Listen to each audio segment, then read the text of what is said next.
Happy New Year, everybody, and welcome back to Learning the Word. Happy New Year. Man, it feels good to be back. It does. It's 2025, Yeah, a fresh start. a fresh start.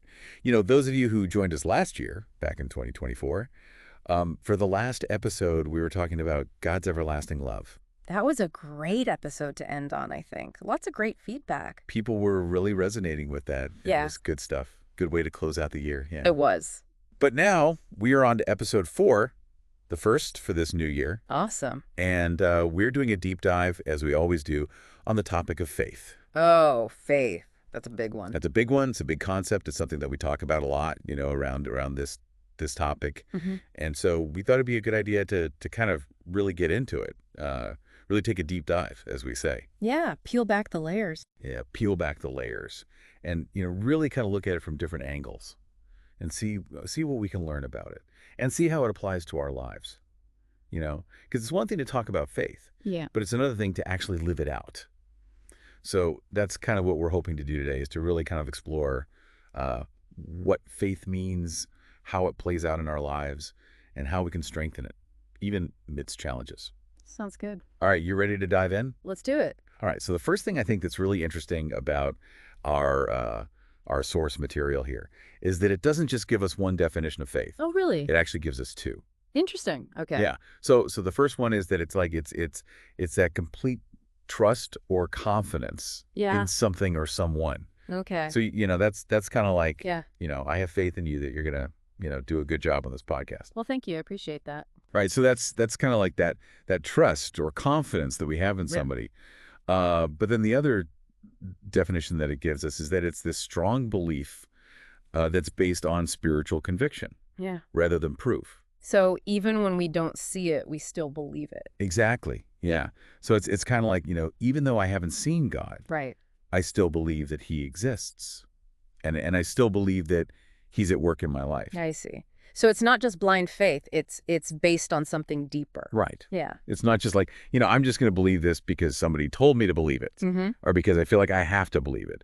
But it's based on something deeper. It's based on my own spiritual understanding and my own spiritual experiences. Yeah, I like that. And that kind of ties into, Hebrews 11.1, where it talks about faith being the substance of things hoped for, the evidence of things not seen. Exactly. Yeah. Yeah. And that's a really important point, because it shows us that faith is not just some kind of like, pie in the sky, airy-fairy kind of thing. Yeah. But it's actually something that's very real. And it's something that has substance. It has weight to it. Yeah, it has weight to it. And I think that's what sometimes makes it hard for people, because we live in a world that's very much, show me the evidence, give me the proof, I need to see it to believe it. Exactly. And that's where that second definition comes in, where it's like, okay, well, you might not be able to see it, but you can still believe it. Right. Based on your spiritual conviction. Yeah. Based on your, what you've experienced in your own life. So I guess like a good example of that would be like, have you ever had to just have faith in something? Like, even though you couldn't see the outcome? Oh, absolutely. Yeah. I mean, I think we all have those moments where it's like, okay, I don't know what's going to happen, but I'm just going to trust that it's going to work out. Right. Or like, even like in relationships, right? Like, you have to have faith in the other person that they're going to be there for you. They're going to be trustworthy. It's exactly. Even though you don't have like a crystal ball that tells you the future of your relationship, Right. you're just kind of going on faith. Yeah. And I think that's a really good point, because it shows us that faith is not just something that we have in God. Right. But it's actually something that we need in all areas of our lives. Yeah. We need faith in our relationships. Mm-hmm. We need faith in our work. We need faith in our, our dreams and our goals. If we don't have faith, then we're not gonna be able to accomplish anything. Yeah. Because fear will just take over, right? Exactly. If you don't have faith, then you're just living in fear. Yeah. And so I think that's one of the big things about faith, is that it allows us to overcome fear.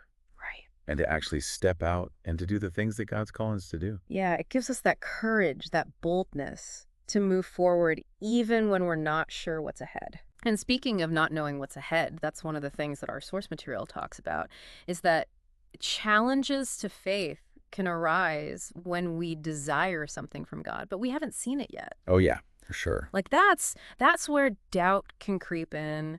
That's where we start questioning God's faithfulness. Right. Like, where are you, God? I asked for this. I've been praying for this. Why haven't you answered me yet? Right. And the source material makes this really interesting point that, God is faithful. Like, that's a given. Yeah. But the question is, does not seeing immediate results mean that we lack faith? Ooh, Or does it mean that we need to trust God's timing and God's plan? that's a good question. And that's a tough one, right? Because we want what we want when we want it. Right now. Yeah. But God doesn't always work that way. Right. No, he doesn't. He doesn't. And I think, it's easy to look at those situations and to be like, oh, well, God's not answering my prayer, so maybe I don't have enough faith. Yeah. Or maybe I'm doing something wrong. Yeah. Maybe I'm not praying hard enough. Yeah. Or maybe I'm not, living the right way or whatever. But I think what the source material is trying to get us to see is that sometimes it's not about us. Sometimes it's just about God's timing. Exactly. And it's about trusting that he has a plan Mm-hmm. and that his plan is good. Yeah. And it's kind of interesting how we can readily place faith in everyday occurrences, right? Like if you put water in the freezer, you have faith that it's going to turn into ice. You don't sit there and question, well, is it really going to freeze? Right. You just know it's going to happen. And the source material really emphasizes this, that God is the originator of all natural things. Exactly. So it's kind of like, why do we find it easier to trust those processes than to trust the one who created those processes? Yeah, that's a really good point. It's like we trust that, the sun's going to come up tomorrow. Right. But we don't necessarily Yeah. trust that God's going to, provide for us or that God's going to, answer our prayer. It's a weird dichotomy. It is. It is. And it kind of makes you think, like, what are some things in your everyday life that you have faith in that you don't even question? Right. Like, think about your car, Yeah. right? You get in your car, you turn the key, you have faith that it's going to start. You do. You don't sit there and question whether or not the engine is going to turn over. Right. But then when it comes to God, it's like we second guess everything. Yeah, we do. We do.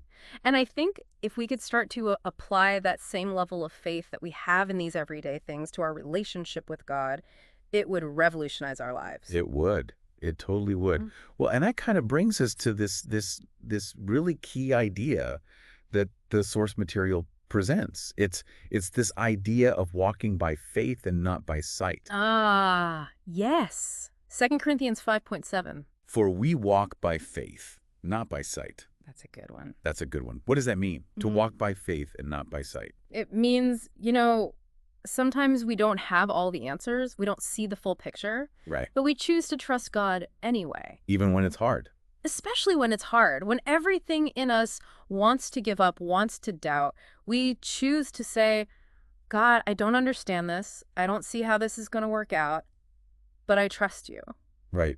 I love that. And the source actually highlights something really interesting about this.